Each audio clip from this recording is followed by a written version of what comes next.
What up, this is Rama Screen, and in the anticipation of Samurai Rabbit, The Usagi Chronicle, which arrives on Netflix April 28, I'm here talking with the score composer of this new animated series, Aiko Fukushima. How are you, Aiko? Very good. Good. Busy, but good. I'm glad. I love this series, by the way. I finished watching it the other day, binge watched the whole episodes, and it was just so much fun. And it had a Ghostbusters feel to it as well, which I really enjoyed. So prior to going into this project, Aiko, were you familiar with Stan Sakai's comic book, which became the basis for the series? I didn't know about this at all, but as soon as I heard about this, I just bought a couple of books, comic books, and I just read it. Awesome. It's so beautiful. Yeah, it's so beautiful, amazing. I don't know how he does it by himself. So many different ideas. It's so impressive. Nice. I looked you up, Aiko, and prior to this project, you've done a number of gigs over the years, mostly short films and documentaries. So what was your reaction when you landed this big opportunity? How different was the dynamics of working on an animated project like this compared to short films and documentaries?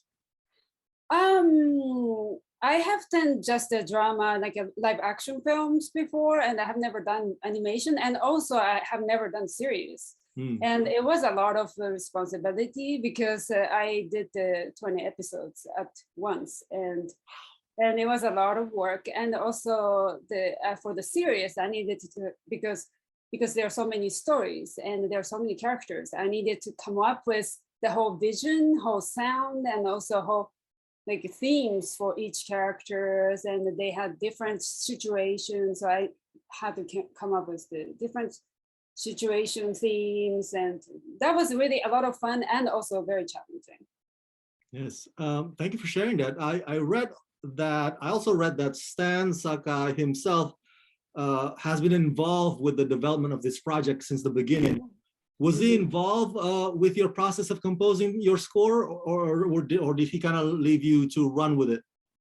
I was working with the producers, but I think Stan was kind of watching, and at the beginning, I think he was approving the music, but I think after some time, I think he let us just go and do what we wanted to do. That's what I think, but I'm not really sure. Maybe he was watching the whole time. I don't know. So whenever I interview composers, I love talking about instruments. So talk to me about some of the instruments that you incorporated for Samurai Rabbit, because from those episodes I watched, I mean, it kind of sounds like I'm hearing strings like shamisen, maybe some flute like hochiku, or maybe a percussion like atarigane. I apologize if I mispronounce those names. But are those some of the instruments that you incorporated onto Samurai Rabbit? I'm so impressed that you know about the hochiku, because I didn't know about the hochiku. To be honest, I knew shakuhachi, but I found out that there's a hochiku which can play the lower sound, like a bigger brother of shakuhachi. And we used the hochiku, and we also, of course, used the shamisen. We used the biwa. I had so many amazing musicians around the world. I had the biwa player from Spain, and I had the shamisen player who happened to be here. He's like a white, just American guy, but he plays like crazy. Like he has so much skill. He has so much greatness in his shamisen playing, and he gave so much energy. I also had the shakuhachi player, shinobue, hichiriki, which is usually used in the court music, like a court, like a royal, just played for royal family, kind of like those ceremonies. And I use that for some character, and we also use of course, we use the taiko, different kind of taikos, and also we use the conchi shell. I found the conchi shell guy who played conchi shell, like really madman. He was so good. And also I used the musical saw. Like, there's a saw that you can play with the cello, like a bow, and I use that for a ghost sound. And I use so many different kinds. Of course, I use that atarigane, all kinds of percussion instruments also. That's it was really awesome. fun to find out about those things. Yeah, and it sounds great. That's one of the aspects that I love about this show. The other thing that I also love is that even though the story or the character designs look like period pieces, like something in the past, but of course there's cars, there's flying, automobiles, there's modern stuff in the story. So it's not really set in the past per se. And so my question to you is that do you just, for the music, is it just based on the Japanese culture kind of music, or did you mix it with some hip hop style, any pop, any modern stuff as well? Yes, he used. So like I was hired to do the Japanese traditional instrument sound, but as soon as I was hired, they said, "Oh, can you do hip hop?" And I was like, "Oh yeah, of course I can." Like I look like a hip hop person, right? So I just had to come up with a hip hop version of like I incorporated hip hop and Japanese traditional instrument. I did like that kind of modern stuff for the main character Usagi and his team of the friends, and I did more traditional, more like nice like music for the more traditional. I used the hip hop for those guys, the younger guys, and all like a ghosty kind of monsterish characters. I used traditional Japanese traditional instrument and also traditional Sunday music. Awesome. And I know you mentioned about the separating between the guys and the ghosts, but what about the separating from between Jen and Usagi and Spot and Chizu? Talk to me about the character themes for each of those characters. I mean, did you base it on their personalities or their personal journeys, anything like that?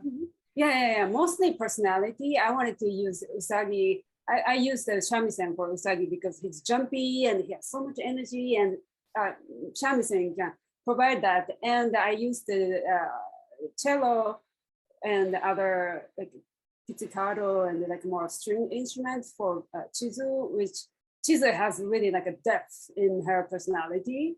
So I used that, and I had it. But she's also really badass fighter too. So I had the fighter scene for Chizu, and also like very like emotional, more like a deep, like emotional cue for Chizu. And I had a really fun theme for Kitsune, which is Kitsune is just always like kind of cute and funny, and we also used. They have some. I don't know if you know about the kawaii theme. Okay. It's like Japanese, like kawaii is also used in United States too, meaning cute. And we had to present that kawaii sound, which is almost like a J-pop. And I used that for her, and also different situations for that. And get very rambunctious and big and kind of clumsy. So I used that him for a low brass for him, and I used his version of this theme, and I made it to girl version of his theme for his sister. And for Spot, I used like something really light and xylophone and funny like ocarina, and we recorded ocarina, and yeah, we used that kind of sound. Yeah, we had the different distinctive theme and the sound for every cue or every animal, or yeah, we used like a very specific instrument.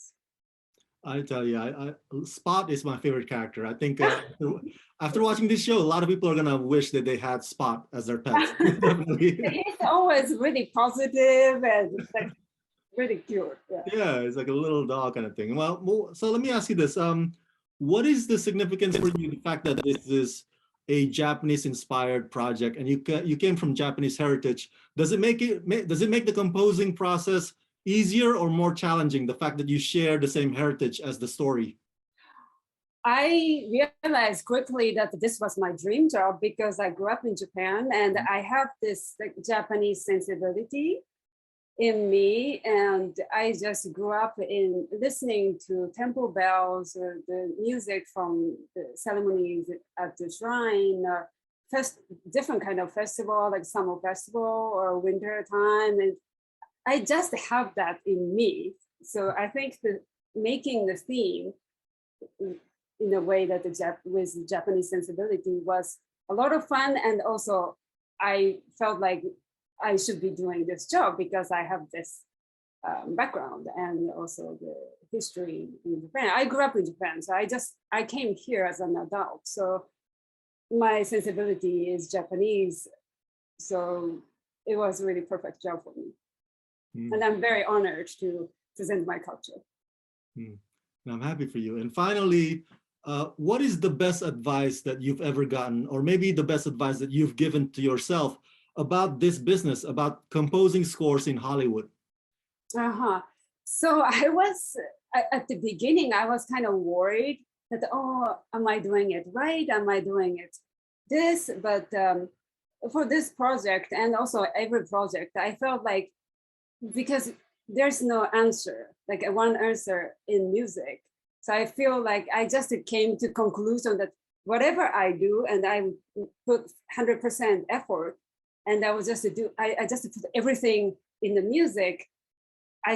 The rest of is going to be taken care of by itself. Like if music is there, maybe sometimes some people don't like what I present, but that's what I can't really do anything about it because we have different tastes and we have different visions. But I just do whatever I can do to make it my best, and that's it. That's what I do, and I can't really control the rest of it. And you did so well. And all right, for my fans at home, everybody go check out Samurai Rabbit, The Usagi Chronicle, premiering April 28th, only on Netflix. Aiko, thank you for talking to me and congratulations. Thank you, Rama.